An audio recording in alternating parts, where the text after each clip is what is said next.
요즘에 운전 못하는 사람이 없죠? 웬만한 사람들 다 운전을 하죠. 그런데 운전 못하는 사람이 있어요. 어떤 사람이냐면 면허는 있지만 운전을 못해. 그런 사람을 뭐라고 해요? 장롱 면허라고 그러죠? 분명히 운전할 수 있는 면허증은 있어요.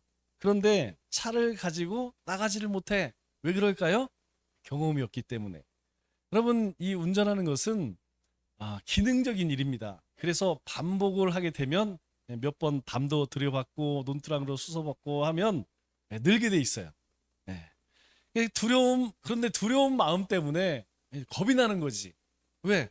이거 막 사고 날 것 같으니까. 그래서 운전하지 못하는 분들 면허를 장롱 면허다. 그렇게 이야기를 합니다.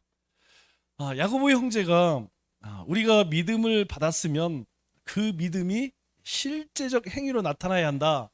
그것이 온전한 믿음이다. 우리에게 계속 강조하고 있죠. 이런 믿음을 뭐라고 해요? 장롱 믿음이다. 이렇게 이야기를 하죠. 분명히 구원 받았습니다. 확신이 있어요. 그리고 하나님의 약속도 믿고 하나님의 언약 가운데 살아요. 그런데 문제는 무엇이냐면 그 믿음을 가지고 삶으로 그렇게 이어가지 못하는 그런 성도들이 많이 있죠. 하나님께서 우리를 부르셨습니다. 하나님께서 우리를 부르시는 단계에는 두 단계가 있어요. 첫 번째 단계가 무엇이냐면 가장 먼저 회개로 부르십니다. 그래서 우리가 예수님을 믿을 때에 먼저 우리의 죄를 생각나게 하셔요. 그리고 우리가 살아가면서도 마찬가지입니다. 우리가 살아가면서 하나님 앞에 설 때마다 가장 먼저 기억나게 하는 것이 회개예요. 우리가 죄를 짓고 이렇게 예배를 안 드려집니다. 우리가 죄를 짓고 찬송, 기도 안 됩니다. 그래서 먼저 하나님은 반드시 하나님 앞에 회개를 먼저 하게 하세요. 이게 하나님의 은혜죠.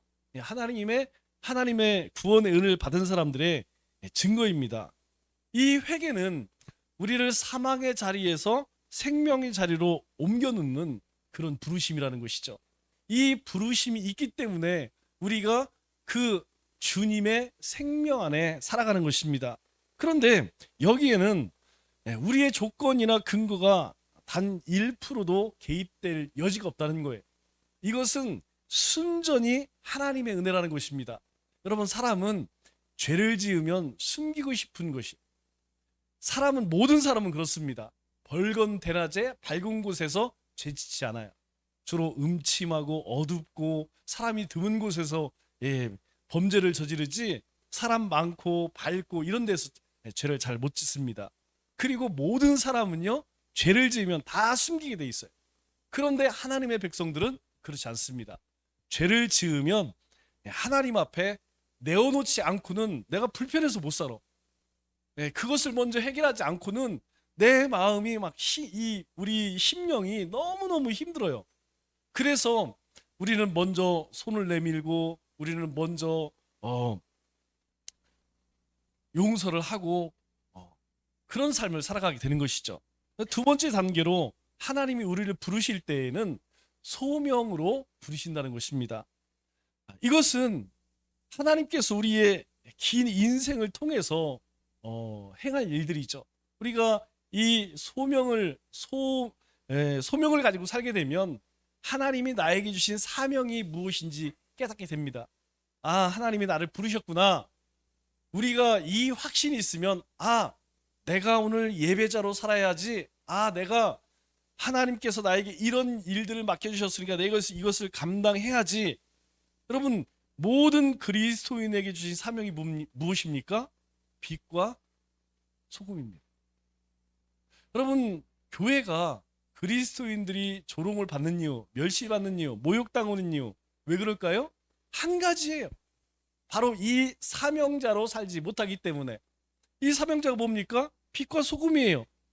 먼저는 하나님 앞에 거룩하게 살아가는 것입니다. 우리는 어느 곳에 가든지 저 사람은 예수 믿는 사람이구나, 이게 내 입에서 나오는 것이 아니고 다른 사람들 입에서 나와야 돼요. 같이 어울리고 해도 하나님의 사람들은 그 거룩의 바운드리를 벗어나서는 안 된다는 것이죠. 또 한 가지가 무엇이냐면 빛과 소금이에요. 여러분, 빛과 소금이 무엇입니까? 어렵게 생각할 것이 아니라 쉽게 생각을 하면 무슨 일이든지 잘하는 게 중요한 게 아닙니다. 그리스도인은 항상 바르게 행하면 돼요. 우리가 말도 마찬가지입니다.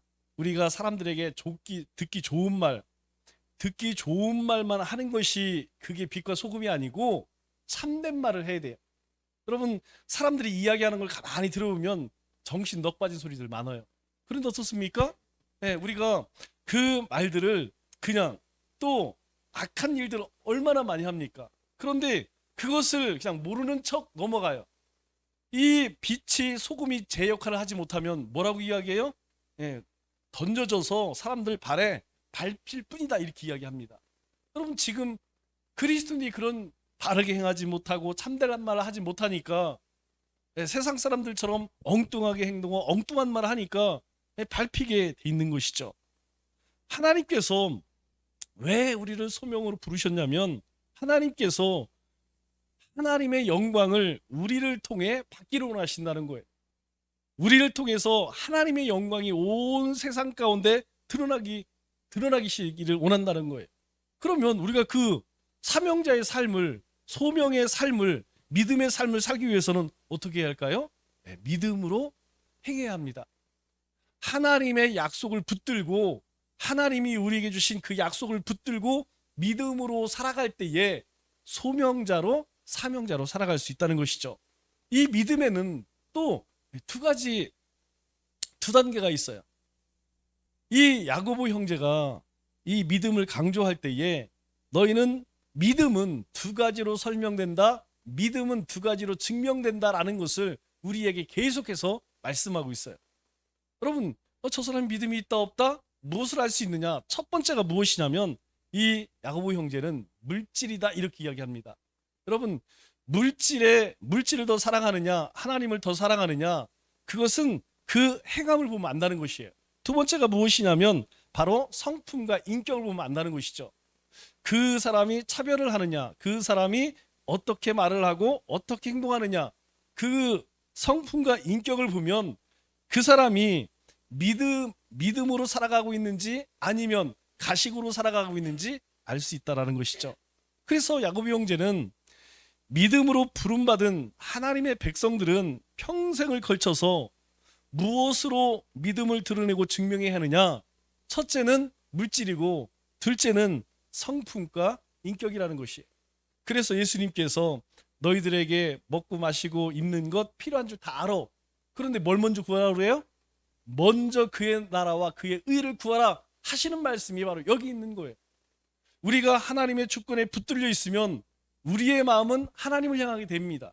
그러나 하나님의 그 손에 붙들려 있지 않으면 우리의 마음은 어디로 가느냐? 여러분, 궁극적으로 물질에 간다는 거예요. 우리가 하나님의 의, 예수 그리스도의 십자가의 은혜가 우리 가운데 흘러 넘치게 되면 우리의 인격과 우리의 성품이 바뀌어져요. 여러분, 다른 걸로는 절대 안 바뀝니다. 잔소리한다고 안 바뀌어져요. 여러분, 좋은 책 읽는다고 천만의 말씀이에요. 목만 더 곧어져서 다른 사람 정죄만 해요. 여러분, 많이 알게 되면 많이 아는 만큼, 똑똑해진 만큼 다른 사람도 무시한다니까요. 안 됩니다. 그러나 하나님의 예수 그리스도의 십자가와 그 부활의 은혜가 우리 심령에 그냥 강같이 넘쳐흐르게 되면 여러분, 우리 안에 변화가 일어나.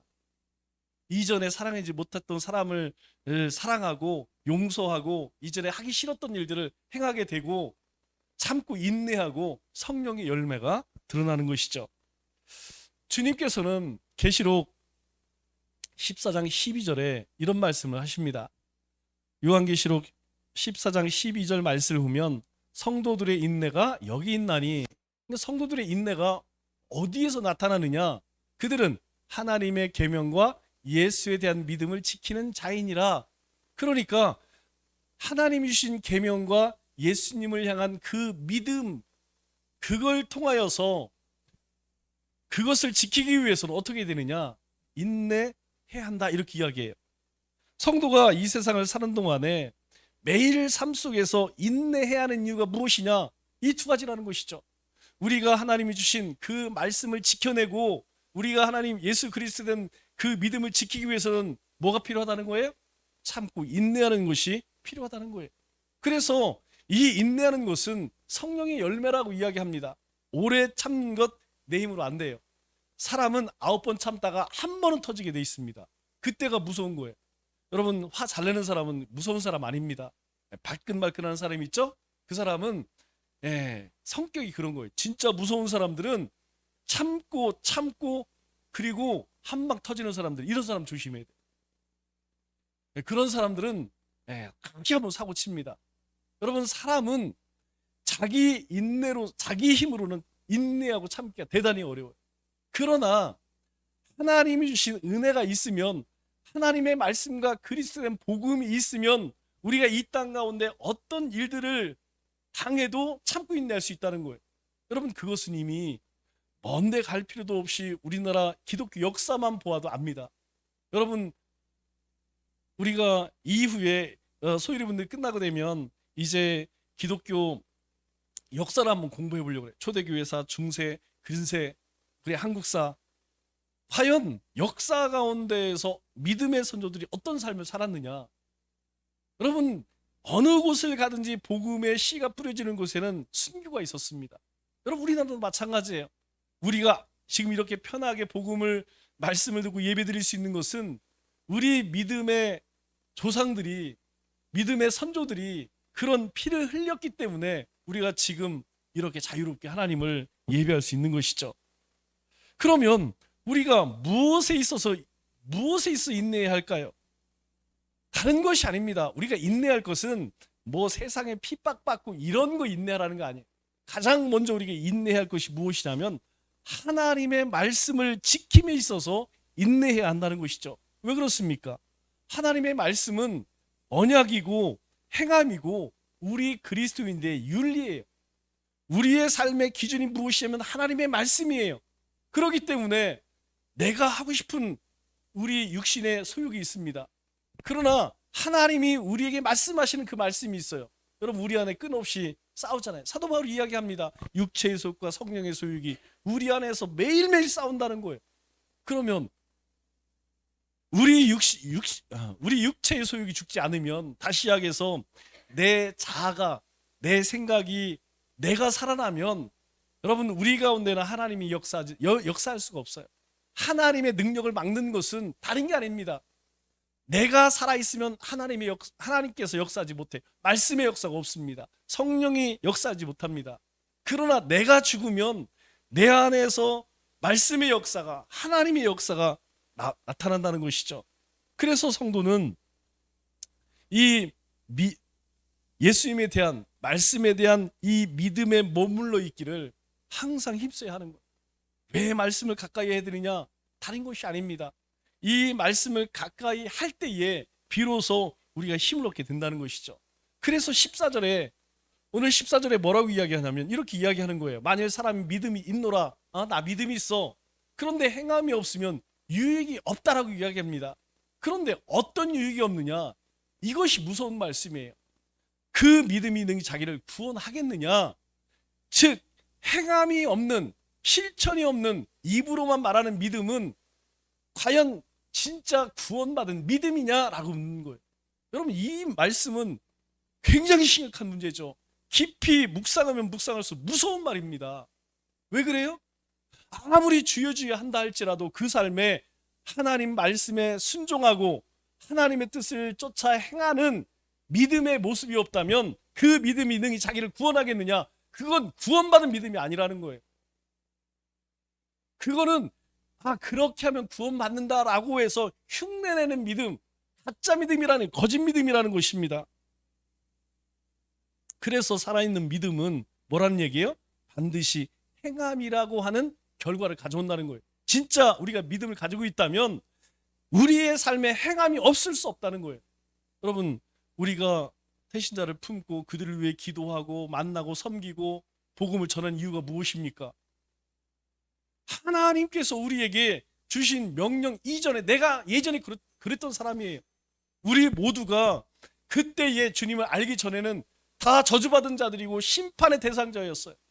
그런데 하나님께서 우리에게 복음을 통하여서 자녀 삼아 주셨어요. 여러분, 우리가 구원받는 일에서 우리가 행한 일이 무엇입니까? 사실 오늘 이날까지 우리가 세어보면 우리 삶의 모든 축복이 다 어디서 시작되었어요? 하나님으로부터 온 것입니다. 그래서 하나님 앞에 감사할 수밖에 없다는 것이죠. 그렇기 때문에 우리 가운데에 이 믿음이 있다면 말씀에 대한 순종, 하나님의 뜻을 향한 그 행함이 없을 수 없다라는 것이죠. 그런 행함이 없는, 그러면 행함이 없는 믿음, 여러분 무엇을 의미할까요? 여러분, 행함이 없는 믿음이라는 말의 의미는, 유익이 없는 믿음이라는 말의 의미는 그 믿음의 내용이 없다는 거예요. 우리가 믿음으로 산다. 그런데 그 알맹이가 없어. 여러분, 오늘 왜 예배 드립니까? 우리가 믿음이 있기 때문에 예배 드리는 거 아니에요? 왜 기도합니까? 믿음이 있기 때문에 기도하는 거예요. 왜 전도합니까? 믿음이 있기 때문에. 왜? 그것에 대한 하나님의 말씀이 있어요. 우리는 구원받았기 때문에 우리는 우리의 삶에 주체할 수 없는 그 기쁨을 뭘로 표현합니까? 예배로 표현하는 거예요. 복음을 전함으로, 말씀에 순종함으로 그것을 증명해 내는 것이라는 것이죠. 그게 우리의 내용, 우리 믿음의 내용이에요. 너 믿음 있는 걸 한번 증명해봐. 우리는 예배로 증명할 수 있어. 난 예배자야. 난 예배자야. 나는 수요 영수 때 예배드리고 내 삶으로 하나님께 예배드리는 예배자야. 여러분, 다른 말이 필요한가요? 여러분, 하나님을 아무나 예배할 수 있나요? 하나님을 아무나 경배할 수 있나요?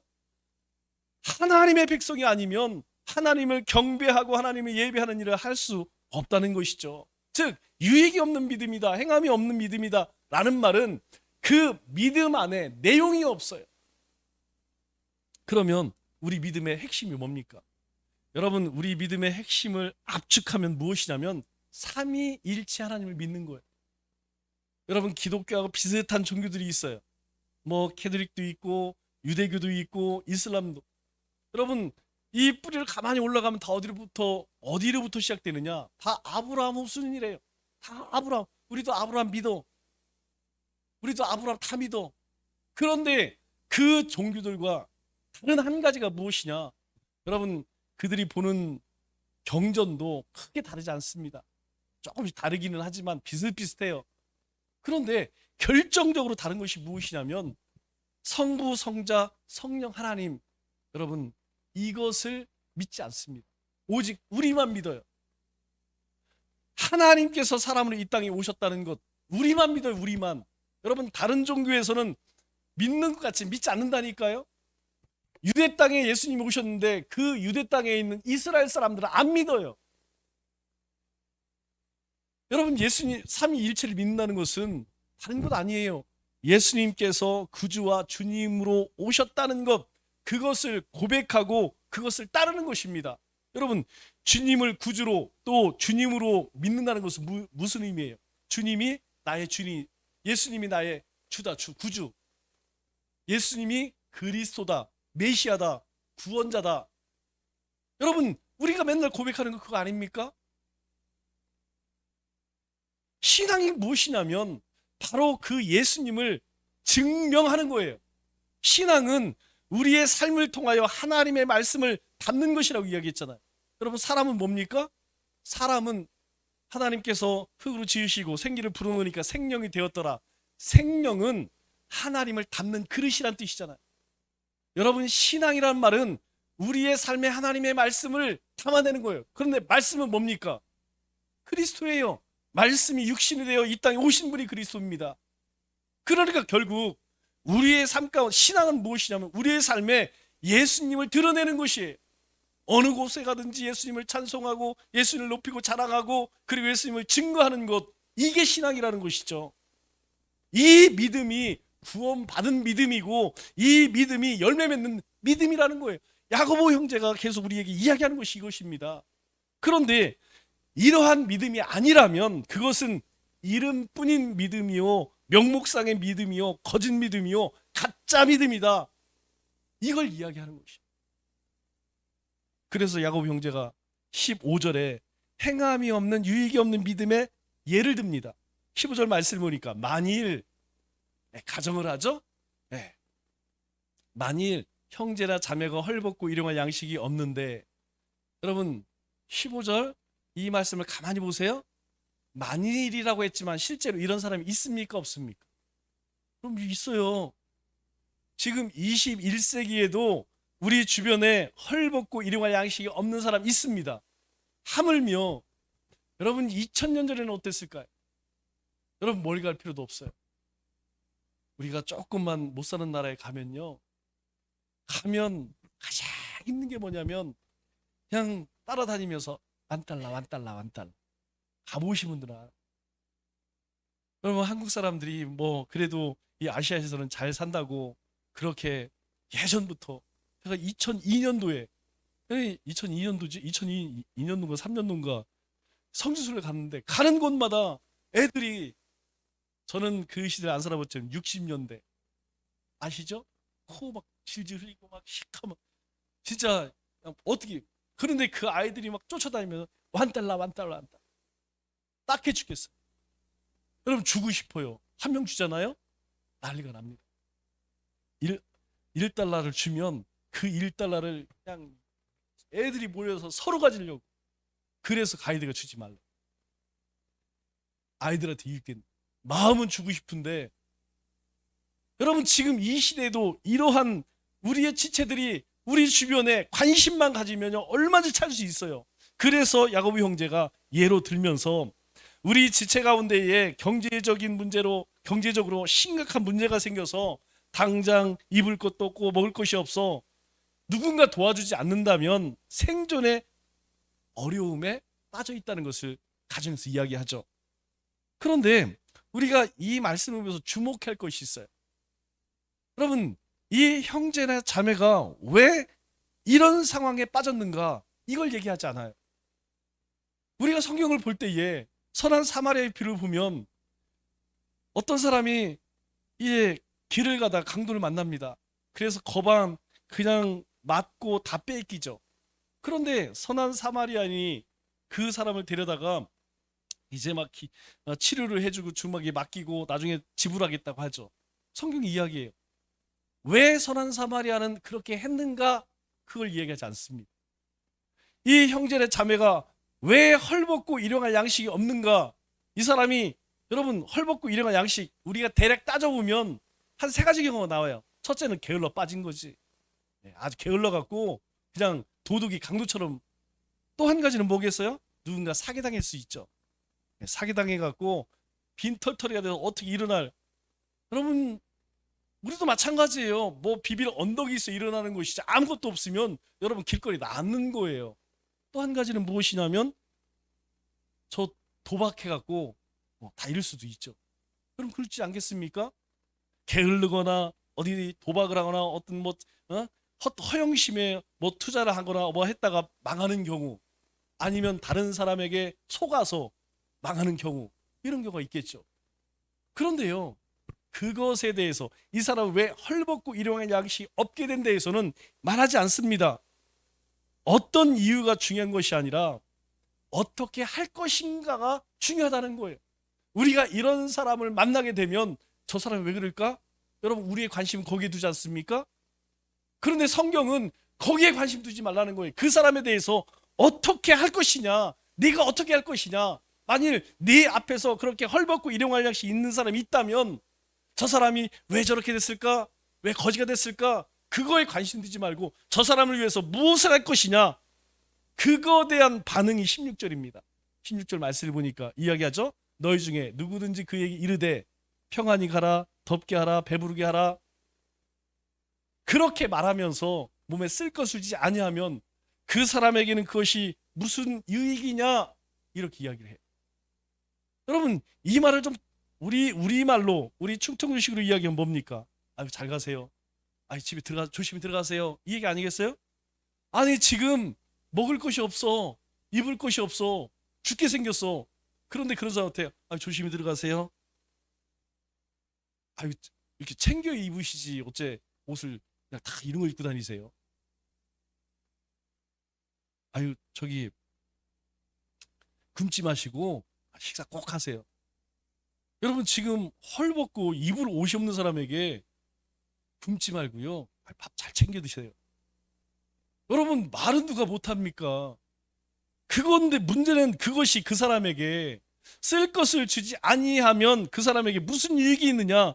실제적인 도움 주지 않으면 아무 소용이 없다. 도움을 줄 수 없어서가 아니라 도움을 줄 수 있으면서도 도움을 주지 않고 있다는 것을 우리에게 말씀하고 있어요. 우리가 얼마든지 행할 수 있는 일인데, 여러분, 불가능한 일이라면 그걸 우리에게 요구하지 않으시죠? 여러분, 성경 우리가 창세기로부터 하나님이 우리에게 못할 것, 불가능한 것 요구하시나요? 아닙니다. 하나님께서 너희가 버른 대로 족족이 교주들처럼 다 바쳐.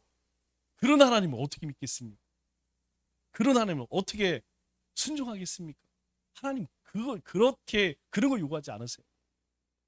너희가 할 수 없는 일, 여러분, 하나님께서 우리에게 할 수 없는 일, 그것을 요구하는 것이 아니라는 것입니다. 당장 음식을 먹지 않으면 죽을 수밖에 없는 사람에게 잘 가시오, 잘 입고 다니세요, 음식 잘 먹으세요, 이런 말들은 그 사람을 도우는 것이 아니고 뭐예요? 조롱하는 걸, 조롱하는. 여러분, 실제로 우리도 그렇지 않습니까? 여러분, 우리 주변에 그렇게 연약한 자들을 보면 여러분, 그들에게 도움 줄 그런 행위보다는 어떻게 해요? 혀를 차면서 비꼬지 않습니까? 야고보 형제는 이런 모습이 뭐래요? 유익 없는 믿음, 행함이 없는 죽은 믿음이다 라고 이야기해요. 톨스토이가 쓴 유명한 동화 가운데에서 세 가지 질문이라는 제목의 이야기가 있어요. 그러면 세 가지 질문의 내용이 무엇이냐면, 내 생의 가장 중요한 때는 언제인가? 또 내 생애 가운데 가장 중요한 사람은 누구인가? 여러분, 한번 생각해 보세요. 내 생애 가운데 가장 중요한 일은 무엇인가? 여러분이 다시 한번 생각해 보세요. 내 생애 가운데서 가장 중요한 시간, 내 생애 가운데서 가장 중요한 사람, 내 생애 가운데 가장 중요한 일, 여러분 무엇일까요? 내 생애 가장 중요한 시간은 지금입니다. 지금이에요. 이 시간이에요. 내 생애 가운데 가장 중요한 사람 누구죠? 지금 내 앞에 있는 사람이. 내 생애 가운데 가장 중요한 일이 무엇입니까? 바로 사랑하는 일. 여러분, 가만히 생각해 보세요. 내 가장 중요했던 시간, 그때 시험에 붙었을 때, 그때 막 출세했을 때, 지금이 없다면 소용이 없어. 지금 내 앞에 있는 그 사람이 내 인생에서 가장 중요한 사람이에요. 우리 인생을 통틀어서 가장 중요한 일은 무엇이냐? 사랑했던, 남편을 사랑했던 일, 아내를 사랑했던 일, 자녀를 사랑함으로 키웠던 일, 주님을 사랑함으로 주님의 몸된 교회를 사랑하고 주님의 지체를 사랑하고 주님이 나에게 주신 태신자를 사랑했던 그 일, 그것이 우리 인생 가운데 가장 중요한 일이라는 것이. 말씀을 뵙겠습니다. 가장 중요한, 지금 이 순간이 가장 중요한 시간입니다.